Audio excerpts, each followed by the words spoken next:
ఉండిద్దంటారు సిద్ధం సభ ఎలా ఉంటదంటారు? అన్న ఇది వరకు ఏ రాజకీయ నాయకుడు ఇంత భారీ జనాలతో ఏ సభ జరగలేదని ఇప్పుడు ఒక్క జగన్మోహన్ రెడ్డి గారి సొంతం ఈ సభ.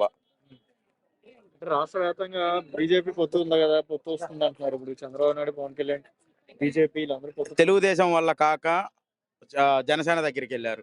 జనసేన తెలుగుదేశం వల్ల కాకే బీజేపీ దగ్గరికి వెళ్తున్నారు. వాళ్ళ వల్ల కూడా కాక ఇంకో పార్టీని ఎత్తుక్కుంటున్నారు. అంటే వాళ్ళు ఏమీ చేయలేరు అని చెప్పని జగన్మోహన్ రెడ్డిని ఇప్పుడు మనకి ఇది అర్థమవుతుంది కదన్నా. వాళ్ళు ఎన్ని పార్టీలు వచ్చినా కూడా ఎన్ని చేసినా కూడా జగన్మోహన్ రెడ్డి చెప్పినట్టు మీకు మంచి జరిగితే ఓటేయండి అని చెప్పే దమ్మున్న లీడర్ ఆ 4 పార్టీలు కాదన్న. 100 పార్టీలు వచ్చినా కూడా ఆ 100 పార్టీలు ఒక్కరిని చూపించండి అన్న, మేము వాడికే వేస్తాం ఓటు. ఏ ఒక్క లీడర్ అయినా కూడా మీకు మంచి జరిగితే ఓటేయండి అని చెప్పే లీడర్ ఎవ్వడు లేడు ఈ జగన్మోహన్ రెడ్డి తప్పించి. గతంలో చూశారు కదా చంద్రబాబు నాయుడు పరిపాలన, ఇప్పుడు జగన్ పరిపాలన చూశారు కదా, రెండిట్లో మీకు ఏది బాగుంది? 100% జగన్మోహన్ రెడ్డి గారి ప్రభుత్వమే బాగుందన్న. ఈ ప్రభుత్వం మా ప్రభుత్వం, మా పేదవాళ్ళ ప్రభుత్వం, వైఎస్ జగన్మోహన్ రెడ్డి గారి ప్రభుత్వం. కాబట్టి మాకు ఈ ప్రభుత్వమే రావాలని చెప్పి మళ్ళీ కోరుకుంటున్నాం. పేదవాడు బతకాలన్నా మళ్ళీ స్వేచ్ఛగా ఉండాలన్నా కూడా ఒక్క జగన్మోహన్ రెడ్డి గారి వల్లే సొంతం. ఈసారి మళ్ళీ జగన్మోహన్ రెడ్డి గారు రాకుండా తెలుగుదేశం వచ్చిందా, ఇక ఏ సామాన్యుడు కూడా ఏ పేదవాడు కూడా ఈ రాష్ట్రంలో బతకనీయకుండా చేస్తారు ఈ పెత్తందారులు అందరూ కలిసి. వైఎస్ఆర్సీపీ వచ్చే అవకాశం ఉందండి. 100కు 100% మళ్ళీ వైఎస్ఆర్సీపీ వస్తుందన్న. ఇన్ కేసు రాకపోతే ఇంకా మా పరిస్థితి అదే ఉంటుంది. ఏ పేదవాడు కూడా ఇప్పుడు జగన్మోహన్ రెడ్డి గారు ఇచ్చిన మేనిఫెస్టోలో 99% పూర్తి చేసిన ఘనత ఏ రాజకీయ నాయకుడికి లేదు దేశంలో. ప్రపంచంలోనే ఇచ్చిన హామీలో 99% పూర్తి చేసిన రాజకీయ నాయకుడు, ఏకైక నాయకుడు మా నాయకుడు జగన్మోహన్ రెడ్డి ఒక్కడే. కాబట్టి మళ్ళీ ఈసారి కూడా జనాలందరూ కూడా జగన్మోహన్ రెడ్డికి ఓటేసి ఆయనకే పట్టం కట్టి ఈసారి ప్రజలందరూ కూడా ఆనందంగా ఉండాలని చెప్పి మళ్ళీ కోరుకుంటున్నారు. ఎలక్షన్ ఈ రోజు ఈ 2024లో సింహం సింగిల్ గా వస్తుంది. జగన్ అన్నదే పై చేయి మూకుమ్ముడుగా అందరూ కూడా దాడి చేసి వచ్చినా సరే అన్న సింగిల్ గా ఎదుర్కొంటాడు. 175కి 175 సీట్లు కన్ఫామ్ గా అన్న కొట్టేస్తాడు. ఈ రోజు ఇక్కడికి వచ్చినటువంటి ఈ జన ప్రపంచాన్ని చూసి ఈ టీడీపీ వాళ్ళు కూడా వాళ్ళందరికీ కూడా ఇప్పటికే తడిసిపోయి ఉంటాయి. జగన్ ఒక సంక్షేమ పథకాలన్నింటినీ కూడా ప్రవేశపెట్టడంలో ఈ పేద ప్రజలందరికీ చాలా దగ్గరయ్యాడు. మరి టీడీపీ ప్రభుత్వంలో ఏ రోజు కూడా ఒక్క పేదవాడికి కూడా సంక్షేమమైనటువంటి ఫలాలు కూడా ఏవి అందలేదు. తను 14 సంవత్సరాల పాటు పరిపాలన చేసి ఈ పరిపాలన కూడా ఏ రోజు కూడా పేదవాడికి అందించినటువంటి దాఖలు లేవు. అదే విధంగా జగన్మోహన్ రెడ్డి అనేటటువంటి ఒక పులివెందుల కడప నుంచి పుట్టినటువంటి ఈ సింహం అనేటటువంటిది సింగిల్ గా వచ్చి వీళ్ళందరినీ కూడా పటాపంచలు చేయబోతుంది.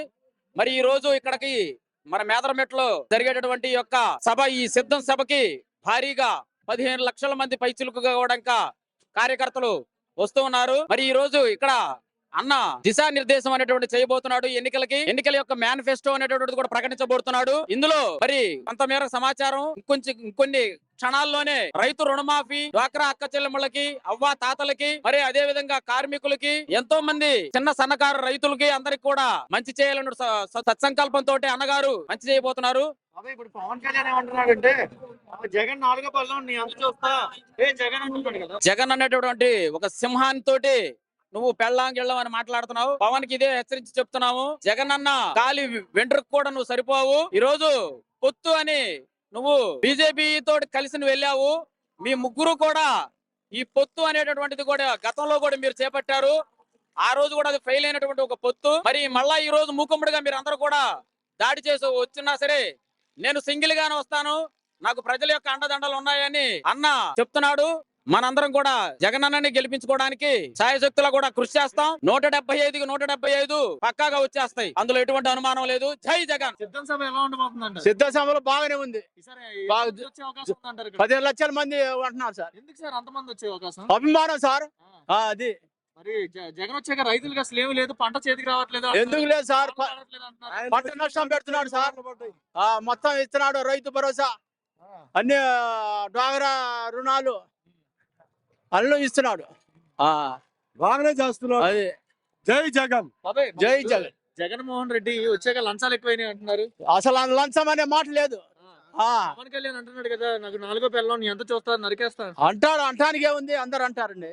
అది పవన్ కళ్యాణ్ పాతాళలోకి పంపిస్తాను అంటానికి ఏముంది, అందరు అంటారు. పాతాళలోకి అది జగన్ పంపిస్తున్నాడు. అట్లే చెప్తారండి. అది మీకు ఎవరి మీద ఉంది అభిమానం? మా జగన్ మీద ఉంది. ఎందుకంత మా పనులు బాగా పథకాలు ఇస్తున్నాడు. పనులు రైతులకి ఏది కావాలని అది ఇస్తున్నాడు. పంపించేస్తారంట ఆ. పంపించేస్తారంటగా. అది ఏంటి ఈసారి ఎలా ఉంటదంటే ఎలక్షన్ ముఖ్యమంత్రి జగనన్నే జగన్ ఆ, జగన్ ఆ. చంద్రబాబు నాయుడు పవన్ కళ్యాణ్ వస్తాం ఛే, వద్దు. మా అమ్మాయి వాలంటారు, నాకు రైతు భరోసా వస్తుంది, నాకు ముసలి డబ్బులు వస్తున్నాయి, నాకు మళ్ళీ నాకు చోటు వచ్చింది, ఇళ్ళ చోటు మా పిల్లలకి వాలంటారు, ఆల్రెడీ సచివాలయం జాబు, నాకు ఇంకేం దిగలేదు ఎవరికైనా.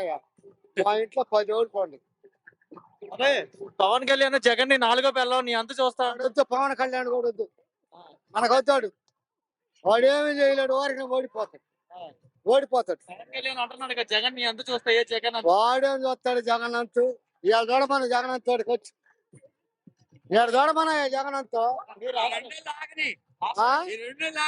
అప్పుడు బాగా చూస్తాడు, ఏడుంటాడో మైళ్ళే పోతాడికి, సినిమాలు కూడా తీయడానికి మంది రాడాక.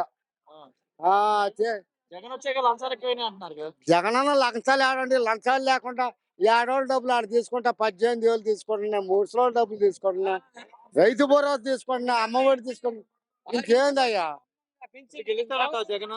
జగనన్న ముఖ్యమంత్రి 175. బీజేపీ పొత్తుంది కదా, ఛే, వాడికి బీజేపీ మరి ఎవరికి వేస్తారు? జగనన్న